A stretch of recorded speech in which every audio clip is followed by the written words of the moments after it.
हिंद। आप लोगों को स्वागत हमारे एक नई वीडियो में। तो आज के इस वीडियो में हम लोग क्लास 8 का चैप्टर नंबर इस पाठ 7 कबीर की साखियाँ हिंदी वसंत आज की इस वीडियो में हम लोग पढ़ेंगे। तो हम लोग आज की इस वीडियो में जो हमारा हिंदी का जो मेन बुक है वसंत है, उसी का पाठ 7 कबीर की साखियाँ हम लोग आज की इस वीडियो में क्या क्या रिवाइज कर लेंगे।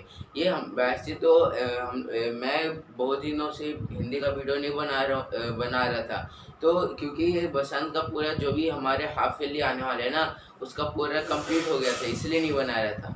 इसलिए आज की वीडियो में कबीर की साखियाँ हम लोग बनाएंगे। कबीर की साखियों को दोहे भी बोले जाते हैं। हम लोगों ने भी क्लास 6 में 7th में पढ़ा था कबीर के दोहे, ये भी हम लोग ने पढ़ा था। तो चलो शुरू करते हैं। तो हम लोग आज की वीडियो में बस रिवाइज करेंगे। तो जाति ना पूछो साध की, पूछ लीजिए ज्ञान। मतलब कि हम लोग जो साधु होता है उसकी जाति नहीं पूछनी चाहिए, उसकी ज्ञान पूछनी चाहिए। वो इसलिए क्योंकि मोल करो तलवार का, पड़ा रहने दो म्यान। और हम लोग को तलवार का मोल मतलब तलवार का वैल्यू देना चाहिए, म्यान का नहीं। म्यान मतलब कि जिसमें तलवार रखा जाता है उससे म्यान बोलते हैं। तो इसमें यही बोलेंगे कि हम लोगों को जो साधु होता है उससे कभी भी उसकी जात नहीं पूछनी चाहिए, बस उससे ज्ञान पूछनी चाहिए।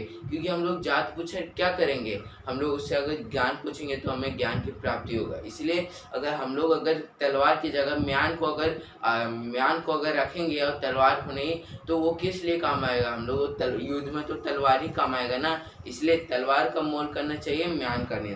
अब देखते हैं, आवत गारी एक है, उलट हुई अनेक।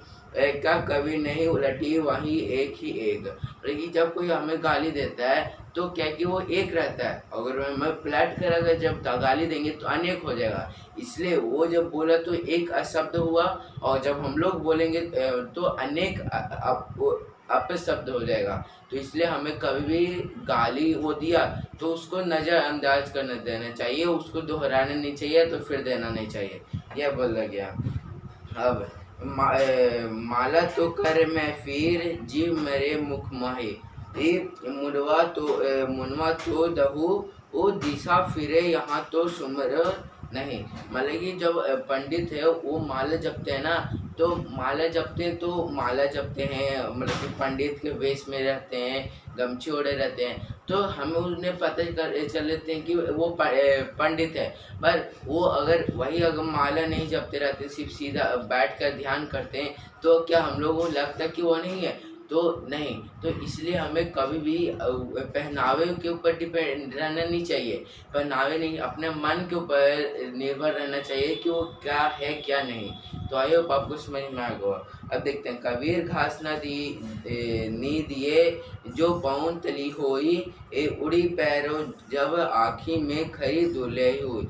मतलब कि हम लोगों को छोटी से छोटी चीज़ों से भी ये डरना चाहिए, क्योंकि छोटी से छोटी चीज़ें का भी अपना एक महत्व है। जैसे घास और कंकड़ और पत्थर अगर कहीं से गलती से उड़कर हमारे आँख में आ जाए, या तो पत्थर गलती से हमारे आँख पे लग गए, या फिर कोई भी कमज़ोर हिस्से पे लग गया, तो हम लोग क्या हो जाएगा, हम लोग सीधा मतलब कि बोल सकते हो अगर आँख पे चला गया तो हम लोग को बहुत ही पीड़ा देगा। इसलिए बोला गया है इस पंक्ति में कि हम लोगों को कभी छोटी से छोटी चीज़ों को भी महत्व देना चाहिए, उसका अपमान नहीं करना चाहिए। अब लास्ट देखते हैं, जग में बैरी कोई नहीं, जो मन शीतल होए, या आपको डारी दे, दया करे सब कोई।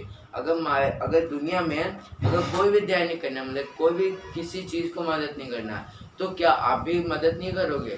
तो क्या तो आप भी सिंपल से बोलोगे नहीं, हम क्यों मदद करें जब पूरे दुनिया नहीं करोगे तब? तो पर ये आंसर नहीं है। इस पंक्ति में बताएगी कि अगर जब पूरा दुनिया अगर मदद नहीं कर रहा है, तो हम लोगों को मदद करना चाहिए, जिससे किसी और का भला हो।